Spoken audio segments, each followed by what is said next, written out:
My mouth has been dry lately. I don't know what it is. If you will turn with me to the book of Obadiah.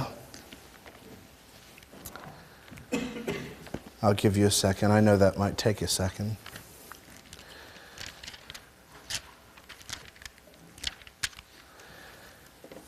It doesn't help that Obadiah is the shortest book in the Old Testament.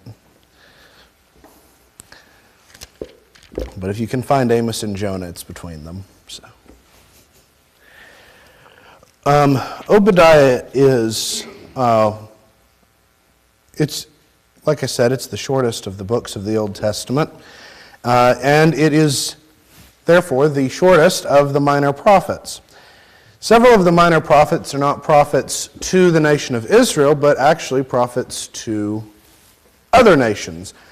Most notably, you have Obadiah, who preaches to the Edomites. You have Jonah and Nahum, who both go to the Assyrians, to the city of Nineveh.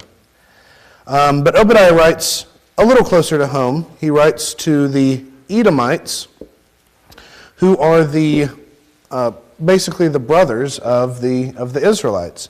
And their history goes back quite a ways. Of course, it goes back to the brothers. It goes back to Jacob and Esau, who are the respective ancestors of the Israelites and the Edomites, right? And even as individuals, these two men didn't get along particularly well.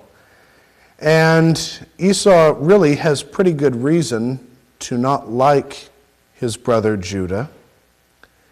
And that rivalry that the two men have seems to continue in their descendants. There's this, don't lose your place in Obadiah, but I want to reference a couple things real quick.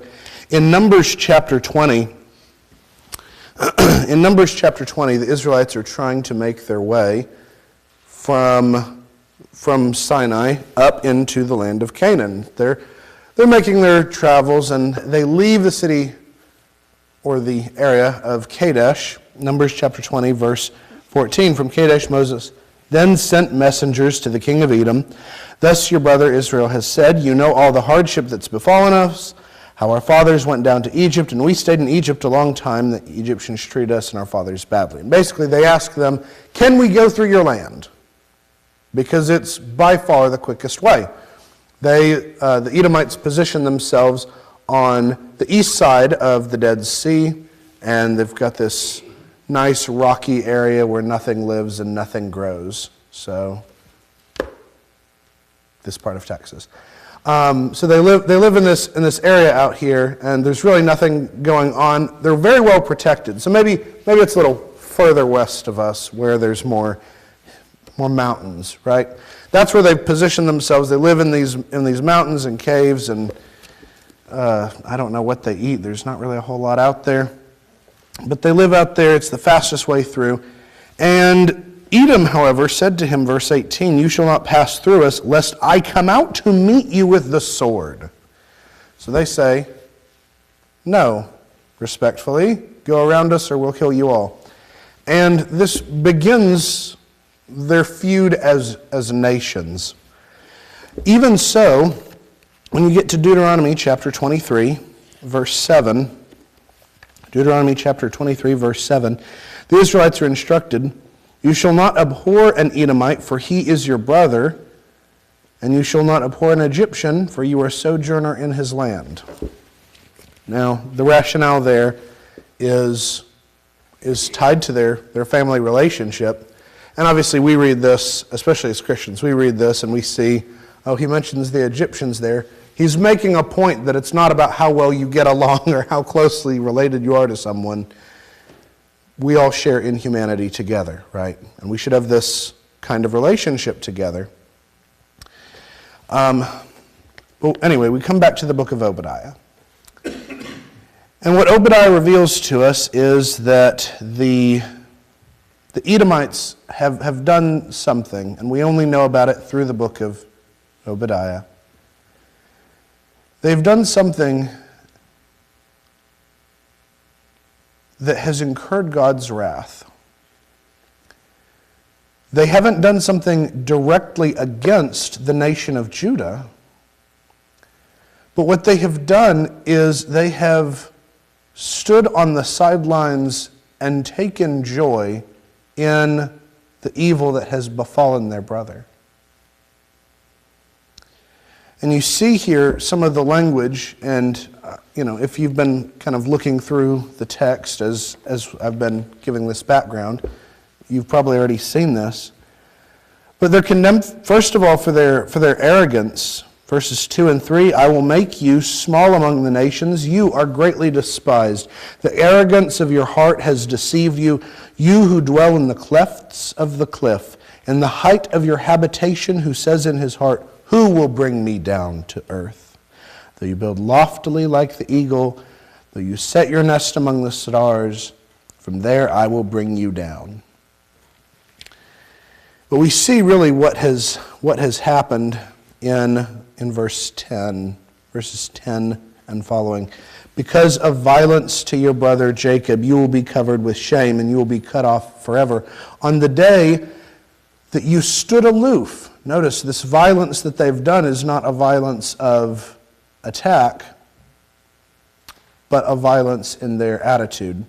On the day that you stood aloof, and on the day that strangers took his wealth captive, and foreigners entered his gate, and cast lots for Jerusalem, you too were as one of them. Now, do not look on your brother's day with triumph in the day of his misfortune. Do not be glad over the sons of Judah in the day when they perish. Do not let your mouth speak great things in the day of their distress. Do not enter the gate of my people in the day of their disaster. Indeed, you do not look upon their calamity with triumph in the day of their disaster, and do not send out for their wealth in the day of their disaster. Do not stand at the fork of the road to cut down among them who escape. Do not deliver over their survivors in the day of their distress. So they're not the ones who are personally responsible for attacking the nation. They're just over here. And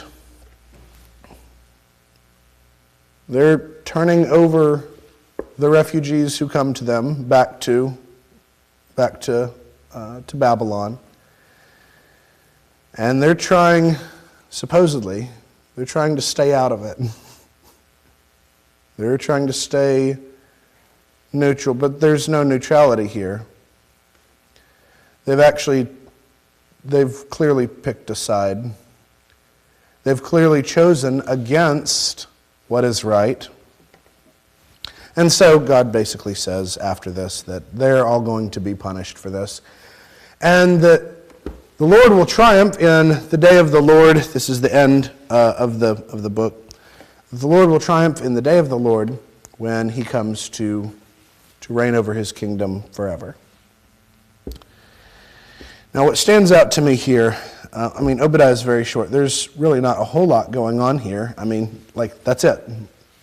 That's pretty much it. But what stands out to me is the lesson that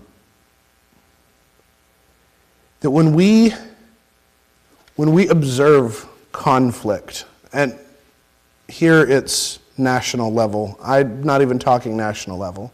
I want you to think about interpersonal conflicts that you see.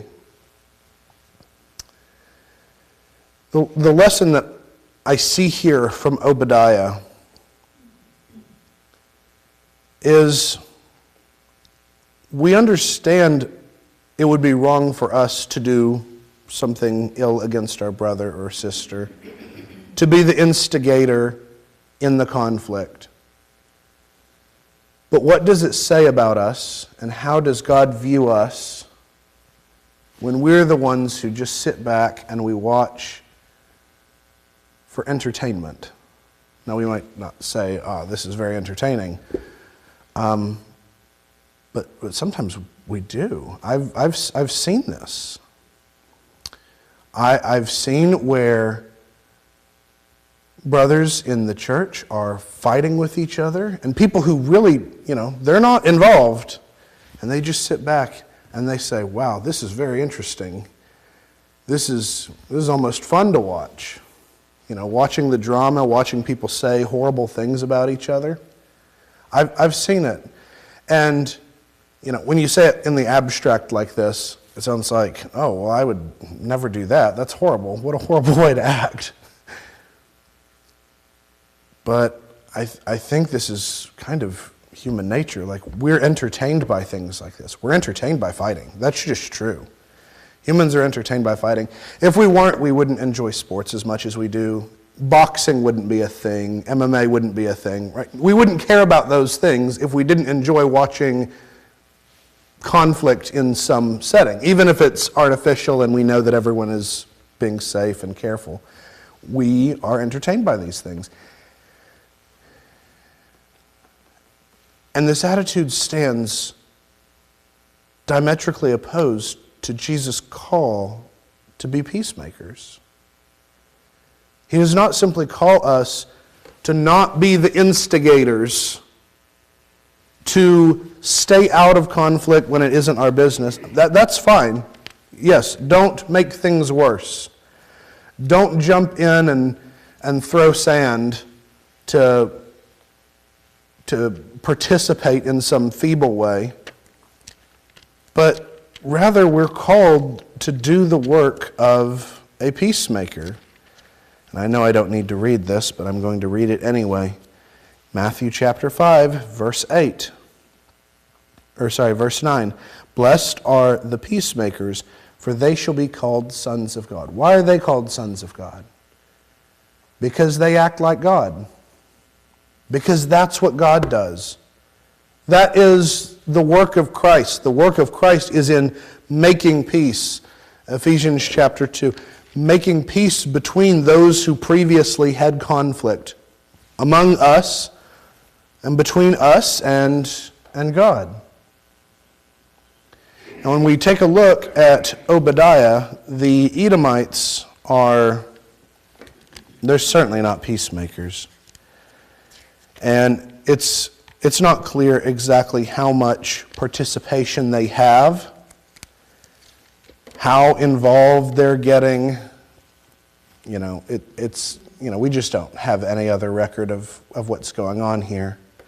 We don't really have a record of who Obadiah is, which Obadiah this is, or even which conflict necessarily. I said the Babylonians a minute ago. We don't even know if this is the Babylonians. It doesn't specify. But they are sharply rebuked and condemned, not for the accumulation of their sins and all these other ways, but specifically for this one thing. And maybe in their minds that we're able to justify and rationalize it. Well, we're not the ones who decide to do this. Really, we're helping God because, God's the one who brought this judgment on them. God's the one who did this. They're actually getting what they deserve. And, maybe this happens within our personal conflicts. Well, he really shouldn't have acted that way. He shouldn't have said that thing. He's just getting what comes to him. And instead of making peace, we breed conflict. And, the Lord tells us that if we bite and devour one another, we are going to consume one another. And you don't have to be the one who put a brother on a platter to participate in that activity. And I think this is on my mind so much right now because, and this has nothing, I want you to know, this has nothing to do with anything I see here. I don't want anyone to think I'm talking about a specific issue here. I'm really not. I have seen so much over the last month online, issues that, like I said, they've got nothing to do with anyone here, but I've seen brothers who are biting and devouring one another over simple disagreements, and they can't have a conversation.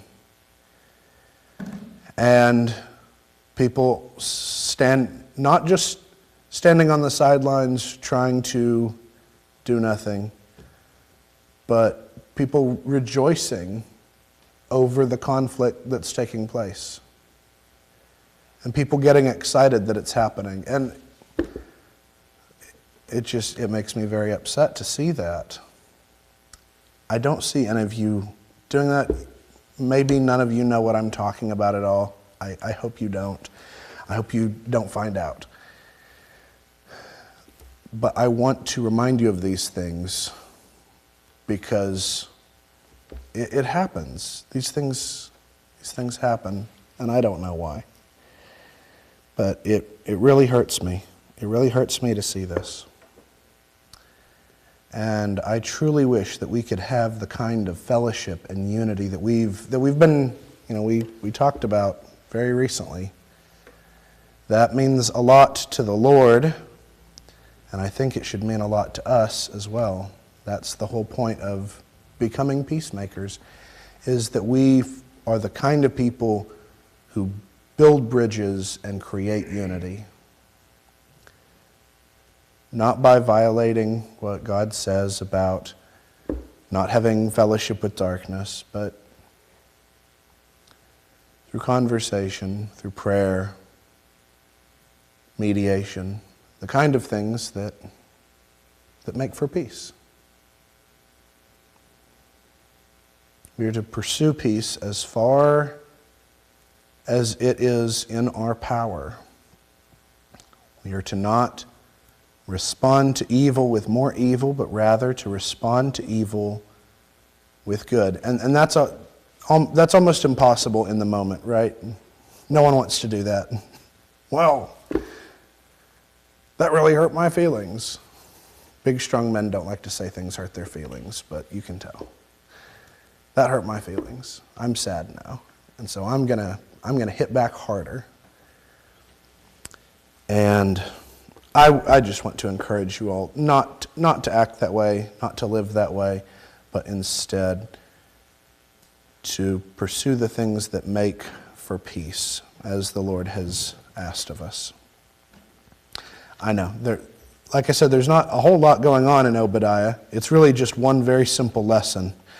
But I want to remind you of that truth and to encourage you to not be like the Edomites, lest a fate befalls you such as happened today, but rather to follow in the footsteps of Christ and to make peace where you are able. If you have any need, please come while we stand and sing.